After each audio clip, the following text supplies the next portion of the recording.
All right, guys, it's Jahlon, and somebody asked me to talk about my favorite topic. So today I'm going to be doing a little Sushi 101. Going to try to make you not afraid of sushi because sushi is delicious. So as we get in here, what we're going to talk about is the big picture stuff.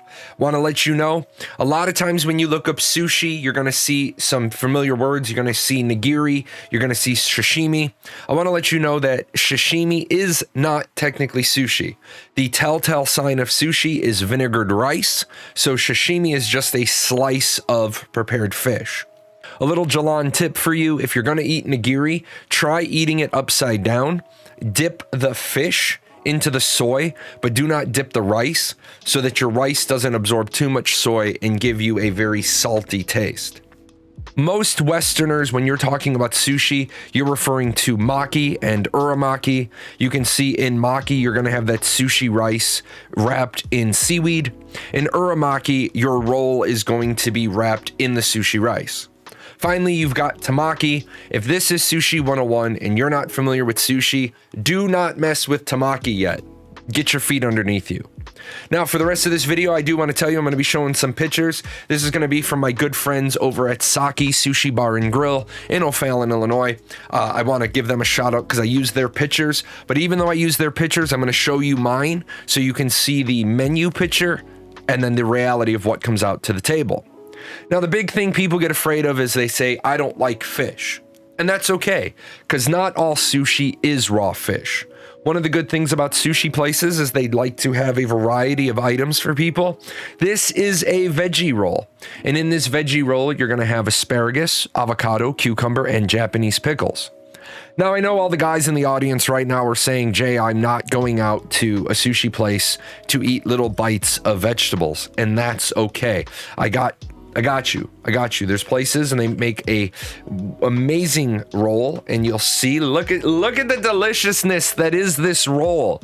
This is one of my personal favorites. This is a Morrison roll. This is an adaptation on the idea of sushi, a Western idea. This is beef and asparagus topped with crunch tempura. So if your excuses is I don't like raw fish, you can probably find one of these adaptation rolls that you will enjoy. Now, I will show you that this is what was on the menu, and this is what came to my table. And if you're not used to sushi, you're probably looking at it saying, which one's the Morrison? And that's pretty good. That's pretty good. Very delicious. Now, I want to let you know that not all names are going to be universal, so you're going to have to do a little bit of homework when you get to the restaurant. For example, this delicious thing on the left was served while I was on my wedding anniversary dinner, and this one on the right is the somewhat similar off the menu at Saki. You'll notice that the one on the left is called the Girl on Fire. The one on the right is called the Oh My God roll, and as you compare the ingredients, they are very close. They are almost identical. You're going to have just a few changes. You're going to have a crab mix versus a spicy crab. You're going to have chili sauce versus sriracha. Now, you got to make sure that you know exactly what you're ordering.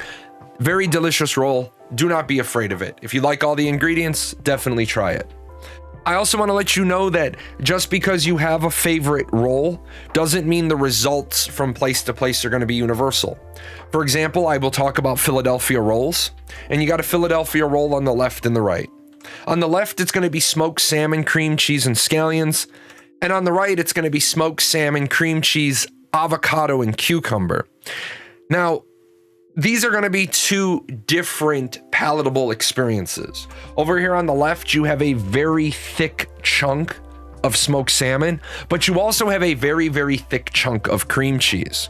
Very good roll. However, it is a very different roll than the Philadelphia roll that has the avocado and the cucumber. These create two different experiences for your taste buds.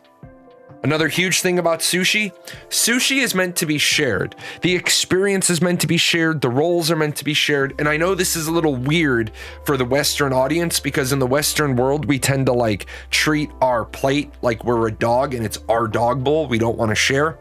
But you'll notice the way that they bring out the sushi is sometimes they'll bring out the sushi to you on your own plate. Other times they will bring out the sushi on a shared plate. And this is because it is designed to be a communal experience. You'll also see the larger boats will come out with everything put together. Now, I want to point out that big roll you see there on the right is going to lead us into our next thing about sushi. You can use your fingers. I know a lot of people say, I can't eat sushi because I can't use chopsticks. It is perfectly acceptable to use your fingers. In fact, on some rolls, Japanese sushi chefs say to use your fingers so that you can experience both the texture and the temperature of the individual roll. Now, even though this isn't exactly the part of the video where I'm talking about my favorites, I do have to talk about the crazy because it is a delicious roll. It's a big roll. It is tuna, salmon, red snapper, avocado, and cucumber. And you'll notice I'm going to say it's topped with hot sauce. The thing about sushi is sometimes you got to remember to look at the picture, because the picture is going to give you an insight. The menu actually doesn't indicate the crazy is topped with hot sauce. I like it with hot sauce. I prefer it without. Now, I also want to let you know that sushi is designed to be eaten in one bite. Do not nibble your sushi. Because as you see with this crazy roll, it is very big, but you'll notice the placement of the different fish, the different vegetables. If you take a nibble of this, you're going to change the chef's intended taste bud experience. So even if it's a big roll, open wide, put it in, and enjoy. Now, do not be afraid to do substitutions. I know a lot of people see the sushi and they're like, but I don't like avocado or I don't like cream cheese. And that's okay. If you ever go to a sushi restaurant and you sit up at the bar, you will get to know your sushi chef and they will tell you they love substitutions. Now, don't get crazy with them. Don't get crazy. But if you don't like something, say you take a look at the samurai roll and you say, okay, it's eel, soft shell crab, avocado, and cream cheese, and it's a deep fried roll, and you say, but I don't like avocado. They'll take the avocado out, and then you're going to end up with something a little bit different, but it's going to be a different taste experience.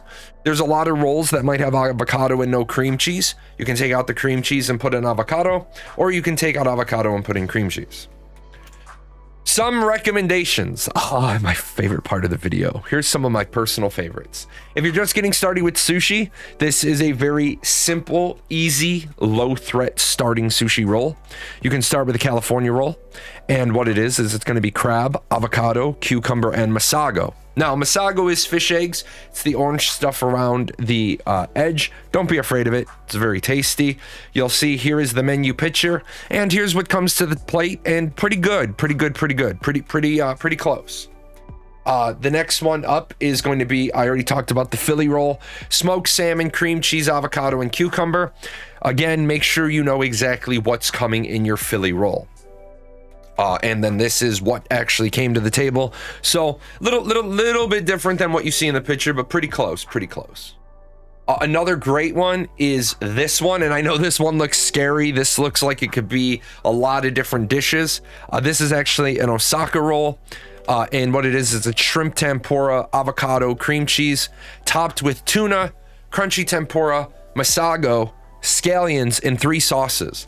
And I do have to caution you here, if you ever see the 3 sauces identifier, make sure you ask your waitress or your server what their 3 sauce blend is, because it can be a house 3 sauce specialty. This particular one is eel, spicy mayo, and sweet wasabi. And also, since this is one that my wife orders and she doesn't like avocado, this is what it's going to look like. I peeled back that topping so you can see what you're getting. Very delicious roll. Another one I want to talk about here is going to be the Las Vegas roll. Very good. It's going to be smoked salmon, crab, avocado, and cream cheese. So you're going to see that it's kind of like the basis of a Philly, and then some swaps out because it doesn't have the, it has crab, it doesn't have the cucumber. Very good roll. This one is also deep fried. Again, no avocado in ours, and delicious. I highly recommend it. And then finally, when you're ready and you feel that you want to be brave and you want to jump above just basic rolls and you want to get into a good fish roll, a Yellowtail roll is going to be not, leave you disappointed. It's going to be Yellowtail. It's going to be scallions. Very delicious. Very good. And then that's what it's going to look like. So with that said, guys, do not be afraid of sushi. I know a lot of people are afraid of sushi, a lot of excuses. I don't like fish. I'm afraid to try new stuff. You can find a sushi place, you can go in, you can try it. Sometimes you can get sushi add-ons at non-sushi places. I recommend against this. Make your first experience with sushi in a sushi establishment. Go to the place that does it for a living. I will give you just a little tidbit of a nugget of advice, or actually, golly gee whiz. The rice involved in sushi is so complex, it can take a Japanese sushi chef 10 years to get certified that they make excellent sushi rice. So I thought that was an interesting fact. With that said, if you've enjoyed all the music you've heard today in the background, you'll notice there in the lower right-hand corner, you've got DJ Jahlon with the PGN music. We have approaching 200 songs now on YouTube and Spotify, all DMCA free, all available for you to use. So share it with your favorite streamers and content creators if they're looking to add some EDM or jazz or lo-fi, different stuff to their shows. Until next time, guys, this is the result of a 50,000 channel point redemption on my Twitch show. I stream live Mondays, Wednesdays, and Fridays. If you want to come in, if you want to talk about sushi, you want to talk about video games, you want to talk about life, swing by. I would love to have you there. So until next time, do not be afraid to jump in to some sushi.